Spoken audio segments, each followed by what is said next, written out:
This is Covering the Spread, part of the FanDuel Podcast Network.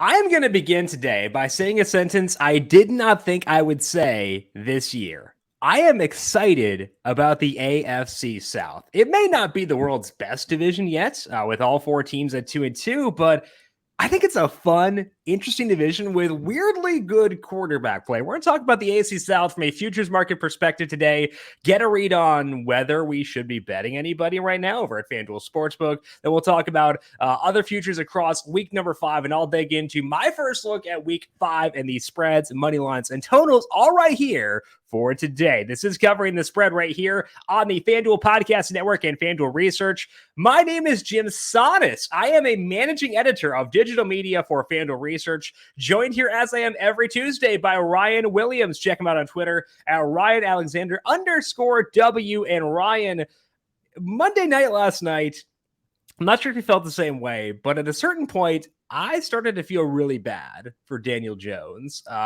That was just kind of rude to keep having him out there against a defense that very clearly was wrecking the Giants' offensive line. Jones contributing himself in that department as well. But so I felt kind of bad by the end. How you doing today? Oh, I'm doing good. I'm doing good. We talked about that game, Jim, and I don't feel bad when you're out there making 40 mil. One of the top 10 contracts in the league. I was surprised. And it seemed, the stuff about Dable and throwing the tablet when he throws the interception, when clearly the guy is there to jump the route. They're obviously not on the same page, and he's supposed to be, this offensive guru. He's the former coach of the year from last year, to be able to get things going with Daniel. And I'm just surprised they didn't design more runs for him to get away from what was an atrocious offensive line showing last night. And I can only sympathize with him as rooting for the team in Chicago. But other than that, this is a team who had playoff aspirations, made the playoffs from a year ago. And, it's a Seattle team that, definitely Pete Carroll, man. I mean, this guy, for all intents and purposes, like, we got to start talking about him, like, from a historical standpoint. I'm not talking about Mount Rushmore, but just what he's been able to do, like, post Russ era, and like what Russ meant to that team. And, with the 2 Super Bowls, and just being able to still get things going with the, skeleton, or not skeleton, but the new era of Geno Smith. It's been absolutely incredible. And that defense has always been, kind of been able to make plays. And these young guys on that defense are showing out. So kudos to them in Seattle. Yeah, and I think that it kind of gives you a better appreciation of what Pete Carroll did earlier on when you see Russell Wilson struggle a bit with the Denver Broncos, because it kind of is like a perspective of, okay, maybe Pete Carroll was not holding this guy back. And I think that you kind of have to like go back and re-engineer your perception of those teams and realize maybe Pete Carroll actually was a bigger contributing factor to that. Last night, Geno Smith gets banged up. They put Drew Lock out there. The offense stays afloat while Geno's not out there. And that's tough to do with a backup quarterback in the league. So I agree. Pete Carroll, worthy of kudos. The Brian Daboll thing.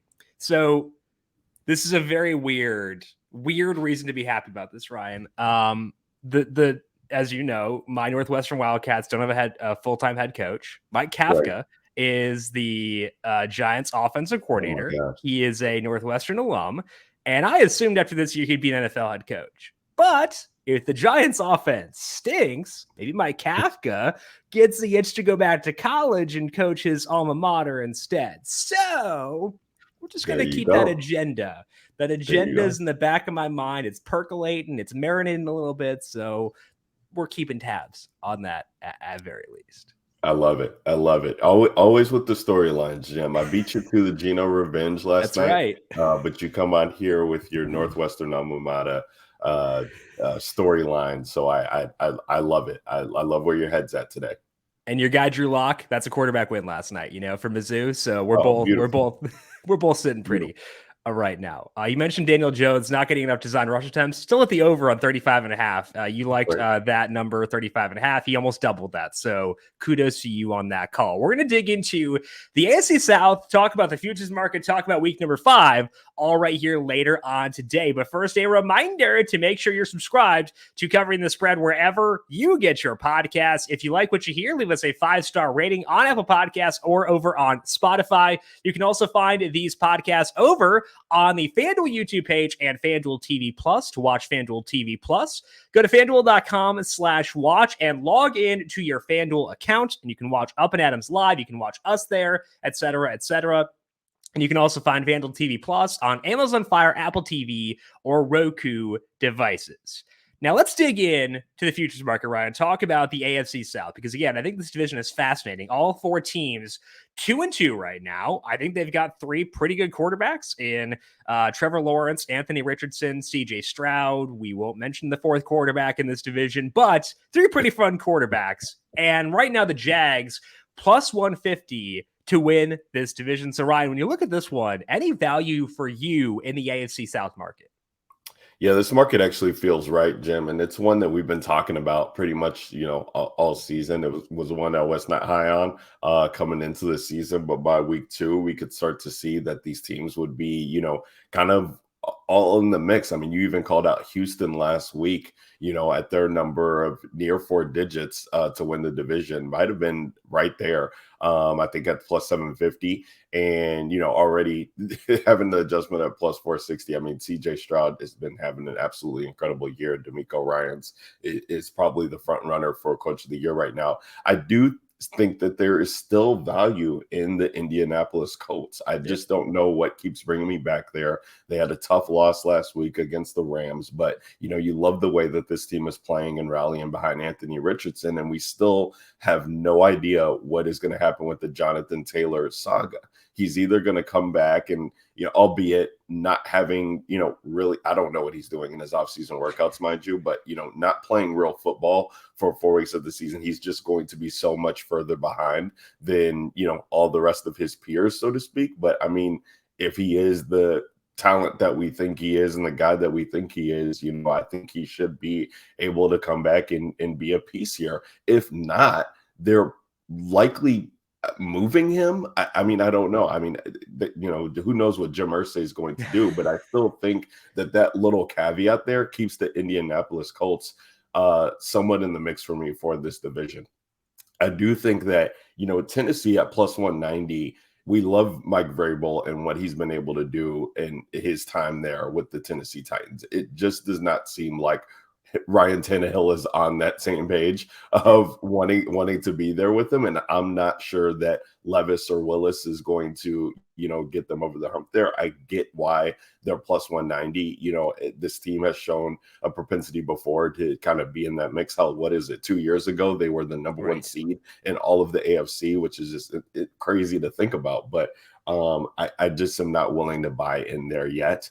And I don't know that Houston has enough to keep things going. They will be able to play against, their peers in this South division for a little bit of time, but I still am looking at their schedule, and I think that there's just a couple, too many other variable matchups that will come to rear their head for them. But I think their win total, is a little bit interesting if you think that they're going to compete within this division and not really, tank, so to speak, quote unquote. There's nothing that they are tanking for, but 7.5 wins now. Dang, that is kind of hefty and lofty. So they got to get to 8. They're at 2, 6 more wins. Yeah, I mean, maybe I'm looking at the under then in that case. I was thinking it might be at 6.5 or maybe even 5.5, but the books are on it. So I think for me, it's Indy right now. We'll talk about another future that I like that's in regards to Indy, but right now with every team sitting at 2-2, just give me the one with the better odds to go forward with. And that's a fair approach because I have all 4 teams in this division between 11th and 22nd in my power rankings, and the Colts are not the team that's last. That's the Titans in the power rankings for me entering week number 5. So I think taking the longest odds is probably fair when things are so bunched up there. Regarding the Texans win total, 7.5, as you mentioned, the over is minus 122. And I think the reason that the books are that high, Ryan, is because the Texans, fingers crossed, about to get win number 3 this weekend. Not to give away something we'll be discussing in my section of my first look at week number 5 later on, but maybe they're banking in a win against the Falcons for this week. And I agree that the Titans overvalued at plus 190 as of right now. Let's go back to week number 4, Ryan. Talk about some teams that impressed you in week number 4. When you look at all the performances we saw this past week, who impressed you most and boosted your impression of them in your mind going forward? Well, the Buffalo Bills have been the team that we've been talking about since the week 1, kind of just weird game that they played in, now have 2 games in back-to-back years that have kind of just, at least this was the first game of the season for them and not something at the end to kind of, unravel things. But I do, love the way that this team is kind of just firing on all cylinders on offense, not to even be, not to bury the lead. And I'm sure they're talking about this in Buffalo and I might not be missing it, but, Stephon Diggs with the offseason that he had, being named the captain at the beginning of the season, are we forgetting about that? And Josh Allen, there's never been a time where I felt like, Josh Allen is going to lock on a guy and, just fire it to him all over the place. But, with the rest of this offense, Dalton Kincaid might be the second best offensive pass catcher on this team. I don't know what, Gabe Davis scores the touchdown, but I don't feel like we can trust him as, long ago was his 4 touchdown game against Kansas City and, Khalil Shakir. He just hasn't been able to get going. And so Stephon Diggs is that guy. And you'd love to see that him and Allen have this rapport.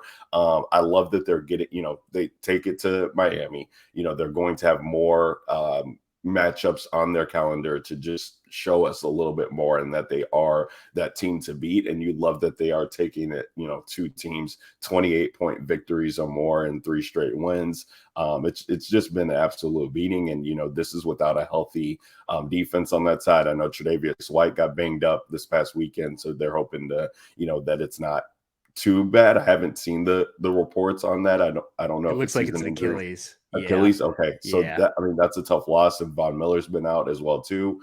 Those are tough, but I think, the offense is really what's going to drive it home. They just need to be able to score more points than their opponents in the AFC, which is, maybe Baltimore or Cincinnati rights the ship. And we know Kansas City's always going to be there. Right. And so you just look at it and it's like, we just got to go out there and score more points than everybody. And they've done that easily the past 3 weeks, as you said. I didn't realize it had been 3 straight weeks with 28 plus points for the victories for them. It's insane for what the Bills have done. And I think we talked about this at the time back in week 1. We've seen Josh Allen have bad games before, like he did in week 1, but he always bounces back. And I think that's why you can have faith in a team like this when they have those blips, because we've seen them bounce back from those down performances before. Currently the Bills minus 120 to win the AFC East. The Dolphins plus 115, Jets and Patriots not worth mentioning in that market. Any other stock ups for you in week number 4, Ryan? Yeah, just real quickly, 2 teams. I mean, I'm not even going to talk about their stock up, but I just, just thinking about it today, and I'm just like, when are we going to just stop doubting Kyle Shanahan and the 49ers of just being that team in the NFC? It is just absolutely ridiculous. 7th round quarterback, Mr. Irrelevant, and they're still just dominating other teams out there. I know it was the Cardinals, but the Cardinals, beat the Cowboys, who then again look good against the Patriots, and it's just beat the teams on your calendar. So I just want to give them kudos. But the Detroit Lions too, let's give them some kudos. And not that I'm looking at any futures right now for conference, division, Super Bowl, what have you for them, but just that they are backing up the narrative that this would be the team in the NFC North to beat, and the way that they're going out there and handling business. David Montgomery, I mean, he looks like a great pickup for them. You think they'll get Gibbs going. Jared Goff with Ben Johnson has just, been absolutely incredible. Ben Johnson will probably be a head coach next year with the way things are going. So, shout out to the Lions there. I still am a little bit weary of this defense. What Glenn, I think, is their defensive coordinator. I'm going to buy it, but he, they just need to show me something with the pieces that they have. And I still think this is a defense that you can, get points on. Granted that they're going against, offensive teams, offensive-minded teams. So I'll be curious to see how the rest of the year plays out as we're a quarter of the way through. But as of right now, I think that they've backed up the talk around them. Yeah, the 49ers right now plus 240 to win the NFC the NFC conference, and the Lions are plus 850. The one downside of Aaron Glenn, their DC, is that he's got like very gray hair, both on his hair and his beard. And I used to play as Aaron Glenn in Madden. And so it's one of those like, oh, I'm old. Like, you know, if Aaron Glenn is old, then so am I. I know I was like a kid back then, but it still ages me real fast. So I could do for fewer sideline shots of Aaron Glenn to really make me feel decrepit. That's incredible. I love it. I love it. Shout out to Aaron Glenn getting a Madden reference. I mean, he was the best. You know, free agency comes up because I always played with the Jets, you know, just a very dumb child. You know, I had to make sure Aaron Glenn got his contract because he definitely deserved that. What about the flip side here? Which teams saw their stock tumble for you, Ryan, in week number 4 as you look forward for power rankings and futures? It wasn't that it was high anyway to begin with, but dare I say that the New England Patriots are going to be in the mix for, you know, a top 3 pick. Yeah. I mean, they play in, you know, a real tough division there, even with the Jets, you know, the quarterback struggles. Should have won that game against Kansas City, but, you know, they just have tough sledding and a tough outlook, and they really have to make a decision on Mac Jones and if he's going to be the future quarterback of this franchise. And so you're looking at them and you're thinking, you know, at what point does Belichick just kind of wave the white flag and just say that, you know, we're kind of in the mix for, you know, maybe pick 1, pick 2, and get a franchise quarterback and start over, coming off of the worst loss of his career. Which he's just, you know, too old to be dealing with this type of stuff, I would say, for a lack of a better word. So that's how I feel about that. And man, it really just, you know, I still want to have faith in the Cincinnati Bengals, Jim. Like I'm still just not willing to give up on them, but it is just tough to see the struggles that Joe Burrow has been had because he's clearly not healthy. And it looks like he should have been taking advice from his former teammate, you know, especially if they were going to lose these games, like just sit out and get rested up to, you know, put us in a better position to succeed. Because the more he gets out there and gets hurt, I think that he's going to end up re-injuring something and then be out for the year. So that is a caveat, as I'll say, that I'm still interested in the Bengals, but as of right now, I have to say that they're a stock down team when this team has Super Bowl aspirations and they're sitting at only one win through 4 games. But when you look at their future numbers, like, yeah, I mean, man, if they could somehow, you know, right the ship and they still have a lot of, you know, divisional matchups left in the tank, plus 700 for them to win the division. Maybe they don't because Baltimore is still ahead of them. But when we look at the conference, when we look at Super Bowl, I mean, you know, this team is still talented. Conference plus 15-1. Super Bowl, you know, you're getting down there, you know, at 20 and above, I believe, at this point right now. And like, these are the 28-1. These are the type of storylines, you know, that we need to be thinking about when it comes to, you know, man, how did we not see this happening, you know, even though it was 4 weeks in, because this team is still talented. So, you know, they are my stock down team as it currently stands right now, but they are not one that I am giving up hope on just yet. Other than that, I think, you know, the main pieces at play is really what we expect. But I do think that Jacksonville, you know, deserves just an honorable mention there on what the expectations are and what we were just seeing for the AFC South there. They should be leaps and bounds ahead of the other 3 teams. Yeah, it's concerning that the offense hasn't clicked yet. You'd hope that as they get further along, Zay Jones gets healthy, Calvin Ridley gets more integrated in this offense, stuff like that. But concerning there for sure. With the Bengals, also concerning that is that their win total is currently down at FanDuel Sportsbook. So not sure what that means, but it raises a red flag, at least with them. Any other futures you're eyeing entering week number 5, Ryan?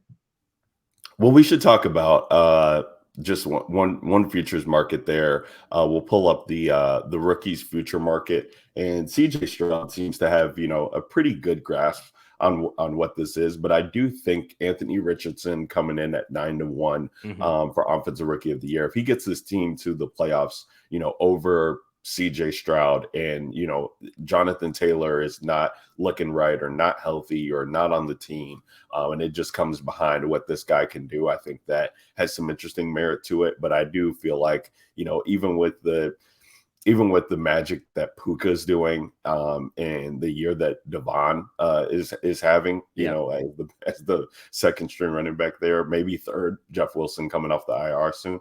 But I think it is a quarterback award at the rookie market, just with the way those two guys are playing. Well, and again, 9-1 for Richardson. The Colts are 5-1 to win the AFC South. So you kind of do some comparison. Like if they win the AFC South, maybe Bijan takes it because he's insane. He's getting really good work right now. Maybe Puka keeps it up, even with Cooper Kupp being back. Like those are paths. But like, I don't think the gap between the Colts winning the AFC South and Richardson winning the Rookie of the Year should be as large as it is. And like, he's played awesome. Like he's put up really good numbers. And also, Ryan, how sick is it that we have CJ Stroud, Bijan Robinson, Puka Nacua, Devon Achane, and Anthony Richardson all in the mix here? Like this rookie class on offense is stupid fun. Right. And, that look on the outside looking in, we got Zay Flowers, Jordan Addison, Jameer these guys are Sam Laporta. I mean, seriously, like even Tank Dell, to a certain extent, has gotten into the mix there. Yeah, this has been a definitely fun class to watch and monitor. And I think the future is bright for the class of 2023 there. Future is bright for them. Future is bright for the AFC South quarterbacks. It is a weird time, and I adore every single aspect of it. That is Ryan Williams. Make sure you check him out on Twitter at RyanAlexander_W. Ryan off next week. So you're going to be out in Vegas, which will be fun. That's so right. Enjoy that. Have a lot of fun. And we'll talk to you again in a couple of weeks. Get you back here on the show. Definitely, Jim. I can't wait. Good luck, everybody. All right. We'll talk to you later, Ryan. Again, you can find Ryan on Twitter at RyanAlexander_W. And hopefully Vegas is fun and good to him. We're going to dive into week number 5 and outline where my models are showing value for this week here in just 1 second. But first, snap into action with this season with FanDuel, America's #1 sportsbook. Right now, new customers get $200 in bonus bets guaranteed when you place a $5 bet. That's $200 in bonus bets, win or lose. If you've been thinking about joining FanDuel, there's no better time to get in on the action. The app is so easy to use. There's a wide range of betting options, including spreads, player props, totals, and more. So visit FanDuel.com and kick off the NFL season. FanDuel, official partner of the NFL. Must be 21 plus and present in select states. FanDuel is offering online sports wagering in Kansas under an agreement with Kansas Star Casino LLC. First online real money wager only. $10 first deposit required. Bonus issued as non-withdrawable bonus bets that expire 7 days after receipt. Restrictions apply. See terms at sportsbook.fanduel.com. Gambling problem? Call 1-800-GAMBLER or visit FanDuel.com/RG in Colorado, Iowa, Michigan, New Jersey, Ohio, Pennsylvania, Illinois, Tennessee, and Virginia. Call 1-800-NEXT-STEP or text NEXT STEP to 53342 in Arizona, 1-888-789-7777. Or visit ccpg.org/chat in Connecticut. 1-800-9-WITH-IT in Indiana. 1-800-522-4700 or visit ksgamblinghelp.com in Kansas. 1-877-770-STOP in Louisiana.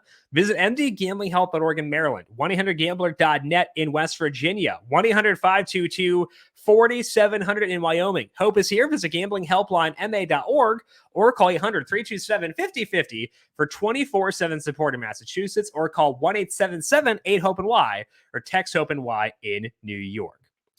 Let's dig in now to my first look at NFL week number 5, digging into the spots where my models are showing value over at FanDuel Sportsbook. And both the first 2 bets are in a game I referenced before. That is the Texans and the Falcons. I like the Texans money line, which is -106, and I like the over at 41.5, which is currently -110 at FanDuel Sportsbook. Let's start things off here by talking about the Texans money line. This has moved a bit from open yesterday, or from reopen yesterday, where the Texans were, I believe, -102 or so during the day. Now it's -106, but even there, it is still a value by my numbers. My model has the Texans favored by 2.52 points in this game. They played well even though they've had offensive line injuries, and I think that that's worth mentioning. This offensive line has been banged up all year. They've had one projected starter one projected starter along the offensive line playing effectively the whole year, and they've still been shredding. And they might get Laramie Tunsil back this week. Atlanta ranks dead last, nearly down passing efficiency this year, and that's even while facing a non-threatening schedule of defenses. Houston's defense does struggle to stop the rush, so I think Atlanta could exploit that. And that's definitely a concern with taking the Texans money line. But I do agree with the model that the Texans should be the favorites in this game. So taking their money line at minus 106, the way to go for me. Now, the rushing angle on the Falcons does matter when it comes to the total. I like the over at 41.5, as mentioned.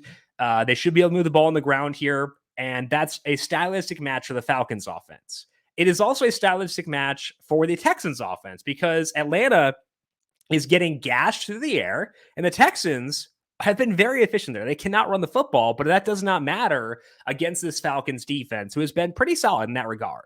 The Texans above average marks, nearly down passing efficiency, even while facing the Ravens, they face the Steelers, the Jags aren't terrible. So some solid defenses in there for the Texans.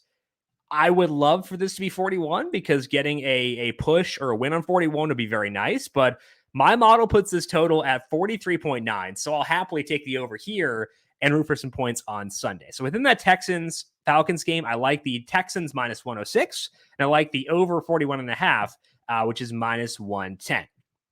Looking elsewhere, a bit dicey, but I'm going to bet against Patrick Mahomes for this week with the Minnesota Vikings, taking them plus 5.5 at home against the Chiefs. It's just a big number. That's the main motivation here for me. And it's a lot of points for them to catch when I think the Vikings aren't as bad as the record suggests. And that's the case here. They're still 15th in my power rankings, despite the poor start. That does factor in pretty heavily still a prior. Kansas City hasn't set the world on fire so far. And that's kind of what you need to be doing in order to justify a 5.5 point spread while you're on the road. The Chiefs defense is going to be a stiffer test than what the Vikings have faced for most of this year, or they're getting a stiffer test than what they faced most of this year because they faced Jared Goff, who's very good, but then struggling Jags offense. They faced Zach Wilson. They faced Justin Fields, so definitely an upgrade here, although I do worry a bit about the mismatch in the interior with Chris Jones facing off against the Vikings interior line. That could be a struggle, but my model makes the Chiefs 2.62 point favorites. And again, the model or the market here is at 5.5. That's enough for me to pull the trigger. So it's concerning. It's scary to bet against Patrick Mahomes, but especially when it's Mahomes playing indoors, which is always fun. But I do think it's the right way to go here. Taking the Vikings plus 5.5, taking on the Chiefs on Sunday. I'm also going to go to the Raiders for this week. They're facing on the Packers. That is going to be actually the Monday night game. Raiders money line is currently plus 110, and I do think there's value in that. Now, it's kind of scary because I've been on the Raiders a couple of times this year, and it hasn't always gone super, super well, but I just don't see much reason to fear the Packers in this matchup. They've struggled to stop the pass this year, and the teams the Packers have faced are the Bears, the Falcons, the Saints with Jameis Winston leaving early, and the Lions. That is not a great sign, and it should give optimism around the Raiders offense, especially assuming Jimmy Garoppolo is able to clear concussion protocol for this week, which should be the expectation because Garoppolo did get in a couple of practices towards the end of last week. Packers offense this year has been fine, but it looks worse. They get downgraded a bit once you add in a schedule adjustment. They do get another soft matchup here in the Raiders, but the Raiders offense should put up points as well. This crowd is likely going to be pretty Green Bay heavy, given how well they do travel, but that's only a minor factor in home field, at least for me. I care more about travel, and there is travel here. So I still have the Raiders as having a home field advantage in this game. As a result, the Raiders slight favorites for me in this game. That pushes me to take the plus 110 in the money line. So we'll go with the Raiders there on Monday Night Football. Final bet for me in the first look for week number 5 is going to be a total going to the Ravens and the Steelers game. And right now the total is 38.5. Over is minus 105. And that's a very, very low number. And I'm going to take the over. I've currently got 13 mile per hour winds projected for this game. And even with 13 mile per hour winds, and wind plays a big factor in my model, I've got the total of 42.2.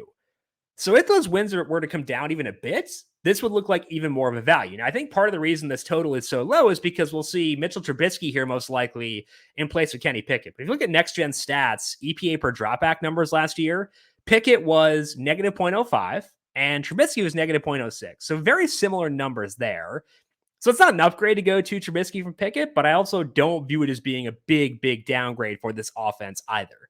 Plus, Trubisky, kind of a D-gaffer, would throw the ball downfield last year. His ADOT was actually 2 yards higher than Pickett, and more downfield throws means more volatility. It keeps time from coming off the clock. It can get you big plays. It can get the opposing defense big plays as well, and that's pretty good for a total, especially when that total is such an outlierishly low number. The Ravens did get Tyler Linderbaum back at center this past week. Ronnie Stanley practiced on Wednesday, Thursday, did not practice Friday, and then he sat. Maybe Stanley is back this week as well. And the defense is banged out for the Ravens. So I just don't think this number should be as low as it is right now, especially if you bake in the potential for the win projection to decrease. So I think I'll take the over for the Ravens and Steelers 38.5, which is currently minus 105. So the 5 bets I like for this week: Ravens, Steelers over 38.5. I like the Raiders money line at plus 110. The Vikings plus 5.5 against the Chiefs at minus 110. Texans, Falcons over 41.5 at minus 110. And the Texans money line at minus 106.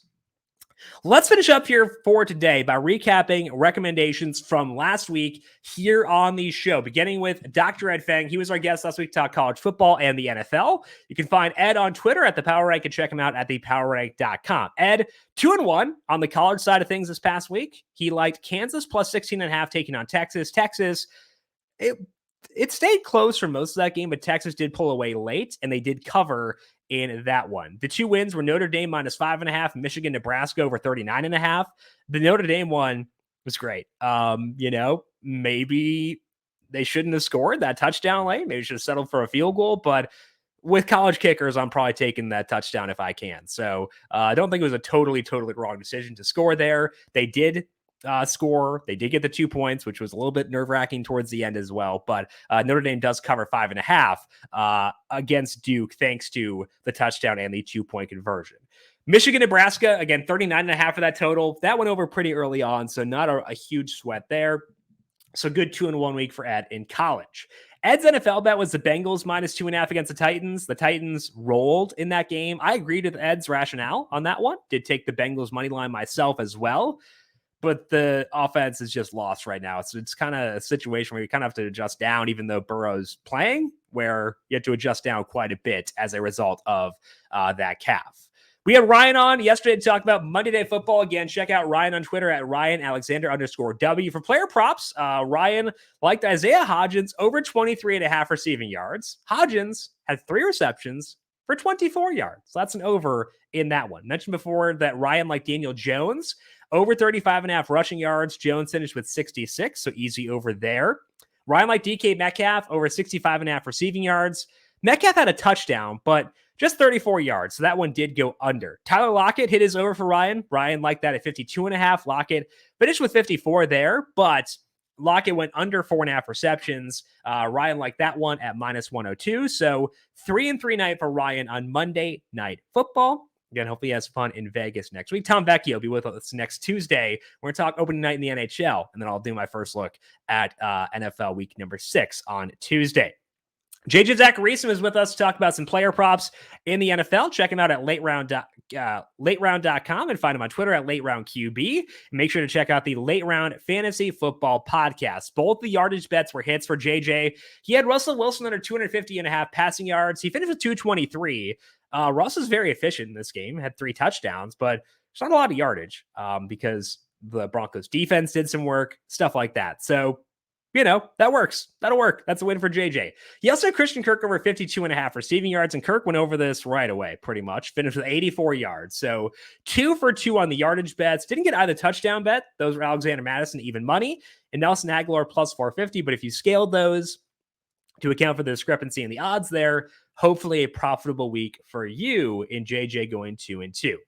I went 4-1 in the NFL last week. The loss was the Bears Broncos under 46. whoops-a-daisies, they went well over that one. But the wins were the Vikings, Panthers under 45.5. They had a couple of defensive scores in that game and still hit the under pretty easily, which shows that number was probably too high to begin with. I had the Texans +3 against the Steelers. That was -104 when we talked, closed around -120 or so. So good movement in my favor there, good result, and a good win on the Texans. Hopefully they can pull that back again this week. I had the Ravens money line at +118. Obviously, the Deshaun Watson factor played a big role in this, but getting Tyler Linderbaum back was good for the Ravens. So I'm not sure if they would have won if Deshaun Watson had played, but I think the logic behind it was good regardless. So feel good about the +118 there. And the final one was the Seattle money line last night. I got it at +110. I think it closed around -140 or so. So really good movement there. Felt really good about the result as well. So 4-1 week for me in the NFL. Didn't hit a lot in Talladega, though. At least not as far as wins go. My drivers hit a lot of stuff, not stuff they were supposed to, including other drivers. For the Cup Series side of things, I talked to Ford in the betting guide at +130, but they were +110 by the time we talked in the podcast, so did not recommend that here. Ford did win, but not one we discussed in the show. I did discuss Joey Logano, 14-1. Had a good car, ran out front for a decent amount of the race, but finished towards the back. His teammate, Ryan Blaney, did win. Martin Truex Jr., my other bet at 25-1. Non-competitive day for Truex there. In the Truck Series, had a couple of bets on Saturday. Those were Matt Crafton, 30-1, and Tyler Ankrum, 40-1. Both guys wrecked. I referenced before the guys hit things they should not have. That includes Matt Crafton punching Nick Sanchez in the face after the race. So we had more punches than wins when it came to Talladega on the show this past week. That's not typically the way you want to go, but did feel good about the NFL side of things. Hopefully a profitable week for you across both of those combined. That is all that we have here for today on the show. We are back once again tomorrow breaking down college football with Dr. Ed Feng, week number 6 already on the college side of things. To get that as it is posted, make sure you are subscribed to Covering the Spread wherever you get your podcasts. Also check us out on the FanDuel YouTube page and FanDuel TV Plus. Big thank you once again to our guest, Ryan Williams. Check him out on Twitter at RyanAlexander_W. Get him back here in a couple of weeks when he gets back from Las Vegas on the show. I am on Twitter at Jim Sonis. You can also follow FanDuel Research at FanDuel Research.